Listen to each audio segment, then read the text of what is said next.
Welcome to a couple of Keemers podcast, where your favorite millennial couple shares a couple of thoughts about a couple of thoughts. Today and every day, we navigate relationships and learn to love the journey. We are your hosts, the Keemers. Ladies and gentlemen, I introduce to you my handsome, super intelligent husband, Chris. And I introduce to you my beautiful and talented wife, Francesca. And on today's episode of A Couple of Keemers podcast, we will be talking about navigating questions people ask when you're a newlywed. Oh, yeah. Before we dive into that, we're going to start with Attitude of gratitude. What are you grateful for? I am grateful for time. You know, it seemed like this summer at first didn't seem like we had a lot of time to do things like going on trips and things, but I would say after June, maybe sometime in July, it started feeling more like, you know, we had more time. So I'm grateful for time and being able to use that time properly, since, you know, we have traveled a little bit and we've gotten some things done around the house and all that. So I'm just grateful for having the time and using it wisely. What are you grateful for? Well, I thought one thing, but then when you were talking, I thought travel, because both of us have a heart for travel, and recently we got to travel for your birthday. So yes, that's pretty much the first trip that we've taken. Yep, and since quarantine and since I've been sick. So, yeah. I mean, we're still in the middle of a pandemic, so we did it really safely as possible. We went to Minnesota, and they're pretty much the same as Michigan as far as the speed that, unfortunately, that the virus is spreading. So we kind of we kind of are at the same risks, you know, being there and being here. So, right. Kept our mask on the whole nine, but I'm very grateful for travel and the ability to do so, because I was in a place this time last year where I couldn't even travel to the bathroom, couldn't even get up out of my bed. So very, very grateful for that. But on to the topic of the questions people ask newlyweds. Oh, man. And if I may add so, they might be annoying questions. Yes. That people ask newlyweds. And the biggest one, I think the biggest one is, when are you having a baby? Always. I mean, people just are so interested. And I'm not going to lie. I mean, I can't say I've never asked this question before to somebody who's a newlywed or to someone who's married, but specifically newlyweds. I feel like I was more prone to maybe ask someone after they've been married for a minute, but also now that I'm more knowledgeable about exactly how difficult sometimes it can be to actually have a child, to conceive a child. Those questions, I really don't ask that too much. Maybe if it's like a close dialogue with a close person, but people will just, I mean, if they are on the street and they find out you've been married, they'll be like, oh, when are you going to have kids? Like, people will just ask that. It's crazy. To me, it's like insane. Yeah, almost like, it's intrusive. Almost, it's not only intrusive, but it's almost like they got money bet on it or something. Like, they do? Is this a casino game or something? Like, seriously. What?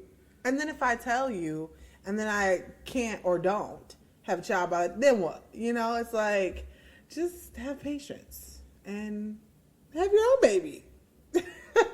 Adopt your own child if you're that. So, but I mean, I'm being a little snippy here. I think most people have good intentions, but if they realize how often you get that question, like, they'd understand why you're just tired of it. It's worse when someone asks that question, and if you don't have an answer, maybe you're not sure, you don't know, or if you give them the answer that they didn't want, they'll give you a response like, well, don't wait too long. Right. Who are you? Oh yeah, I've had, this is even before you and I met, I've had someone who just so happened to be a baby boomer tell me that I don't want to wait too long because I don't want to have my kids old. Well, okay, boomer. Yeah, I'm like, first of all, that's definitely a per person situation. That is very personal. Some people want their kids young. Some people don't want them at all. Some people want them later in life. I so happen to have always been a person to want to have them later in life. I didn't want to have them too late into my 30s or 40s, like into my 40s. But I did not want to have a kid in my 20s. And if it was, it would have been like the very latter part of my 20s, like 28, 29, like no sooner. So that's just always been my thing. I've never wanted a child early. And I don't think it's anything necessarily wrong per se, just having the age. Now, we go into situations and things like that. I might be a little more opinionated, but it's just an opinion. But for me, no, I never wanted a child early anyway. So, saying that is just crazy to me. I know the person had no ill intentions, very loving person, but that is what they told me. But I'm enough of an independent thinker that I'm just like, just consider the source. They mean well and move on. But sometimes you just be at your wit's end when people just keep imposing their thoughts on you. There's like a funny TikTok, I'm sure it's on other social medias as well, as a girl, and she's just making fun of, but it's funny because it's so true. It's like, go down the questions, but she's doing it in a comedic way, but it's basically like, oh, you're single? When are you going to be dating? Oh, you're dating? When are you in a relationship? Oh, you guys are together? When are you getting engaged? Are you engaged? When are you going to get married? Are you married? Oh, wow. When are you going to have kids? Oh, you just had a baby? When are you going to have another one? It's like, gosh, the questions never stop. And I don't know if it gets any better when you get older. I think so, because I don't really ever hear, couples who've been married a long time. Maybe, I've heard of people who maybe are widowed or divorced, and then they're like, oh, so are you dating? Like, they ask again. It's like anytime you're single, I don't personally have that experience. But it's so crazy. Yeah. It's so crazy to me. I could definitely, I'm going to add a question in there, because I could honestly see someone asking us, oh, you've been married 10 years? When are you going to renew your vows? Right. Like, gosh. Can I just do what I want to do? Though I do want to renew our vows in 10 years. That's fine with me. I definitely want to do that too. It's just funny because it's almost like there's this expectation that whenever you form a union or whenever you take this new step in life, this new life event, commitment. It's new commitment, then there has to be other things that are attributable to that event, that life and changing they want to event. know. They want to know when they plan to do it. Not necessarily that they want to help out. Not necessarily that they want to participate in. They just want to know. What does it serve? I just want to know. Like, I have to ask myself that, because I'm not going to, take myself out of this and be like, I'm so much higher than these questions, because I've definitely done it. So, if you sit with yourself and think about it, what does it really matter? Okay, we're going to have a baby on this day and this time. Okay, and then what, you can walk on happily with your life? Why as humans are we so nosy in this way? I think it goes along the same lines as, when we were planning our wedding, people were asking how many people are coming? Or can I come? It's oh my God, no. Don't even get me started. I know, but I bring that up to say I think it kind of reminds me of that in the sense of, everybody just wants to know.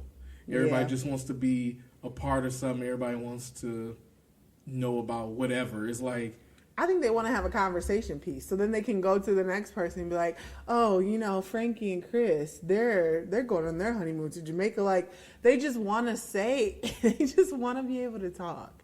People love talking, and I'm one of them. Hence, we have a podcast. But I don't know. It's just so funny to me. What's another annoying question that people ask newlyweds? How often do you do it? Who asked you that? Now, no one that I know. I'm going off of what I've seen on TV. I'm going off of what I've seen on TV. I have had a few people ask me that, but I wouldn't say that it's overwhelming amount. Like, to the point that it should make the podcast. Chris, how often do you do it? You gonna lie. Ain't nobody ask you that. Hey, who asked you that? No one asked me that. I was just thinking of something that I could see people asking newlyweds. Yeah. You act like you're not a newlywed. What do people ask you? Well, people stay out your business. See, that's the thing. People don't be asking Chris nothing. They leave him alone. They let him live and thrive. It be me. They come to me asking me stupid stuff and annoying stuff. And I'm like, why would you ask him? Do you think there's a gender difference? Oh, for sure. I don't even know what you're going to say, but the answer is yes. When it comes to asking these questions? Yeah, I think women are usually more nosy in this way.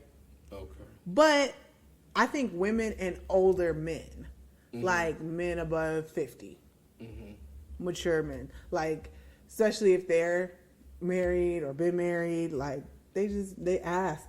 Especially, like, right now, the older generations, like the boomers and whatnot, even some of Gen X, I just think that it's so ingrained in them of, like, I think as millennials, we've broken the cycle of, like, the steps, you know?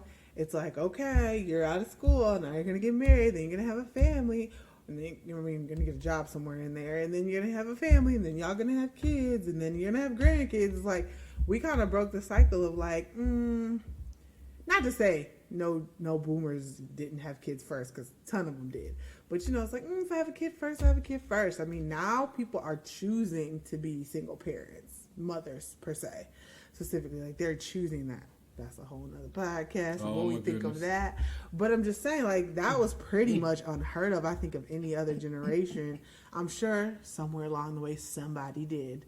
But I never heard of it. And I wouldn't say it's even, like, super, super common in our generation. But I do think it's more common in our generation than in past generations that someone chooses to be a single parent. A single mother specifically, because...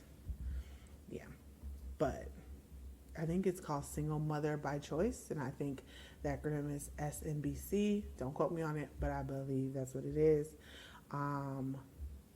That's wild to me. No disrespect to anyone that decides to do that, but personally, I can't even fathom, like, necessarily choosing that, especially, like, not even just on a financial thing, just as a human, like, being able to balance all that. I don't know. It's beyond me. I'm not a parent in the first place. Hats off to all parents that raise their children. Period. Like, that's just that. But back to the newlyweds thing.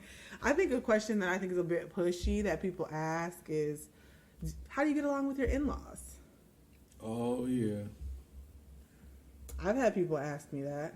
I haven't really gotten that. Because of, I think, also, and then for me, when they don't know my personal situation, it's a little bit touchy because it's like, you know, the whole, like, feud between a daughter-in-law and a mother-in-law. I think it's depicted a lot in movies. Oh, yeah. Like, what's that movie, Monster-in-Law? Yeah. Yeah, it's kind of old, but I remember that. So I think people are just curious, you know. They ask specifically about their relationship, and then they also just ask about in-laws or, like, his family or her family in your case. But have you had anyone ask you that about your in-laws? Not that I can think of. Because, like I said, people leave you alone. Not fair. The only, not that I can think of, I mean, it's, and it's probably because of our situation with regard to our parents and stuff. So because of that, I think people just kind of leave it alone, at least on my end. I will say, in terms of a question that I thought about as you were talking earlier that I have gotten a few times is, how many kids do you want? Oh, yeah. Yeah, circling back to the kids thing, for sure. They always want to know how many you want. And, I mean, that one, I like that one a little more than when are you having kids? Because the option for that could be none. Like, how many kids do you want? None. But it's like when you phrase it, when are you having kids? You're just automatically assuming I'm going to have a kid. We're going to have kids. It's like, okay, 0.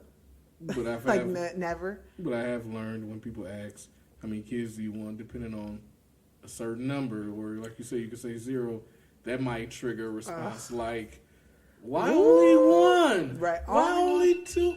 Yep. Only 1?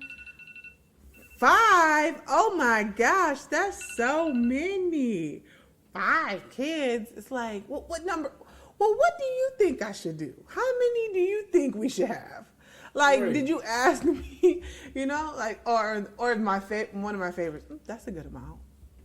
Well, okay. That I'm glad you agree. Not that I was looking for your opinion. It's just so funny to me. Yeah, but like I said, that's one of the main questions that I've gotten a few times, and I'm like,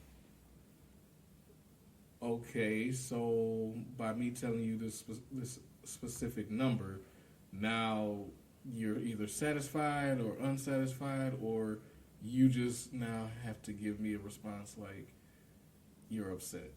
I can't figure that out. Right. And then, like, because you're not having the kids, so period. So why are you bothered by why? I just need to know why you need to know, and why. Then it's not good enough that I tell you. Then you want to further comment, like, okay. But all these are inevitable. You will get approached with probably at least one of them, especially the question about kids, and all that. So, and I think as millennials too, things are a lot different. Like, I was reading an article on social media, and there was a comment because they were talking about how, back in their day, and they mentioned the 70s, how, this person, their spouse, worked so hard to provide, but nowadays, this new generation, which I'm sure we're talking about millennials, don't want to work for anything, and they just get handouts, they get free stuff.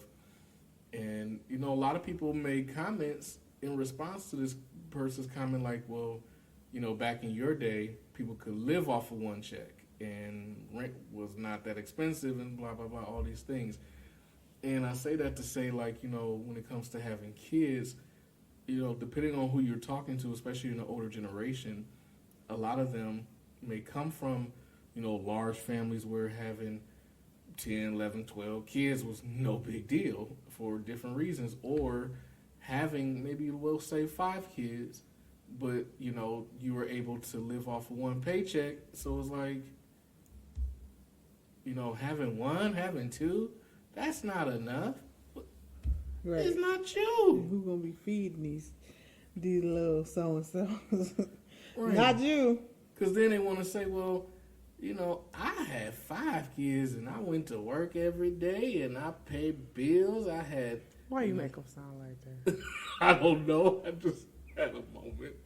I just worked off of one paycheck. I'm like, okay, well, you know what? That's good for you. I'm glad that you had that experience in life. Times have changed. Times have changed. Drastically. Yes, the cost of living is totally different in 2021 than it was in 1961. It's a lot different. So I'm happy for you, but no. So don't come at me like, oh, well, 1's not enough, or 2, no. Oh, that's another one. Well, you don't want to just have 1. Yeah. The only child, that's not good. Well, that'll be another topic, but all I can say to that is, yeah, I grew up the only child, so what's the problem? There's a lot of people that do, so... You want to have just one? No, to be honest. Right. Tell the people. To be honest, I thought about having 2 or 3, even more. But that's because... But one would be fine. Yeah, like, if that's what happens, that's what happens. Right. I wouldn't be like, oh my goodness, like, this is the worst thing possible. But I understand, too, from being a mental health professional, older generations, grew up with this ideology that the only child was considered a bad thing. And I would even say, and some people nowadays are still considered a bad thing, even though, from what I read in a few recent studies, millennials are more likely to have one child than previous generations. Millennials, we're a different breed. But that's because there's a lot of financial burden on us that previous generations did not have, and at still all. do not have. Still do not have, will not have, and will not understand at all. Between the cost of education, the cost of living, just the work, the available positions, the paying ones, the ones that pay livable wages. Nah, it ain't like it used to be. Nope. So, yeah. What's another question they asked Newlyweds? I was trying to sit over here and think, but I can't think of anything. But like, we're getting back to the in-laws. Yeah, I would assume for me, I'm not really asked that because probably people think, well, my mom is deceased. Our mothers are no longer here, so they just kind of like. In my mind, I'm thinking like they just kind of stay away from it because, like you said, the way movies and television depicted, it's always, like the daughter-in-law and the mother-in-law, or even like with Bewitched, it often was depicted with the son-in-law and the mother-in-law with Darren and Samantha's mother. Right. So, well, unfortunately... Throwback. I don't think most millennials know what Bewitched is. No. If you're a millennial and you know what Bewitched is, leave a comment. Let us know. And don't be lying. Right. Did you know what Bewitched was before you Googled it? I remember from Nick at Night. So, yeah, like, because we don't have our mothers, it's like, I think those are people's go-tos when it comes to asking about in-laws. So since we don't have our mothers, it's like, well... Can't really ask. I mean, technically they could, though. I get that question. I just refer to, like, if they say mother-in-law specifically, then obviously I go very specific about that. But if they say in-laws, just the family, I'm like, yeah, we get along just fine. It's a non-issue. It's a great relationship. It's just like flows and it works. I've also had, because when I give that response, I've also had people say, oh, just wait. Oh. Just wait. I'm like, well, dang, are you cursing it? Like, I don't care what the odds may say, which I don't know, is that the odds? But let's say the odds do say that. I like to think that I'm an odd beater. I want to beat the odds. So, like, don't let someone put that little curse upon you. No. If it's going good, live in the moment. Don't even worry about what it may be, because what it may be, you can't control. Just keep doing what you do, and as long as nothing changed, nothing will change, right? So, right. But I've had that, and that's annoying to me. Like, no. I swear it must be a gender thing, because for me, I don't get this. I don't get it. Now, as I'm thinking about it, I may have had someone ask a question like, well, do you get along with your wife's family? They'll phrase it that way. That's the same thing. It's the same thing, but I'm saying, like, now I'm thinking about it, and I think I have gotten that question, but not enough to be like, oh my goodness, when are they going to stop asking this? But I got it more in the context of... But it's nosy. It is. It is. I'm It's just saying I haven't gotten it nosy. frequently. I just haven't gotten it frequently, but I do Well, remember. I guess I haven't gotten it frequently, but frequent enough. Yeah. People will ask, and it'll be like, sometimes people you know, sometimes people you don't know, like that. I think it would be. I think for me, when I heard it, it was like maybe right before we got married, and I don't think I can't remember actually hearing it because so much was going on. Obviously, after we got married, but I think right before we got married, that's when I actually had that question from someone, and they said it like, "Oh, so you get along with Frankie's family?" Yeah, I get along with siblings and everything like that. They're like, "Oh, okay, well, that's good." Well, I always mention how our families are like opposites in the way of like, it's like a bunch of women on your side, it's a bunch of men on mine. So it's kind of like we kind of completed the imbalance like that. So Yeah. it's like a bunch of women, bunch of men. Now we got both, Right. instead of lacking on one side. So, yeah, that's usually what I say. But people just be nosy and they just want to know, and just I want to empower any newlyweds that are listening. Like, if people are asking these questions, you don't have to answer. You really don't. And I would just say, unfortunately, just prepare yourself that these are some of the questions that you may face, that you probably will face at least once, if not many times, because, yep, pretty much all these questions, the few that we've mentioned so far, we've been asked several times. At least I have. Also, if you're a newlywed woman, know that you'll probably be getting most of the questions over the men. Oh, man. So, lucky you. Yeah, those are all the questions that we have for today. What are some questions that you guys may have? Let us know how you're navigating through being a newlywed and learning to live and love the journey, and just being a young millennial and navigating all the things that come along with it. Thanks for inviting us on your journey today. Make sure you rate and review if you like what you hear. Also, like, subscribe, and share with a friend. See ya. I love you.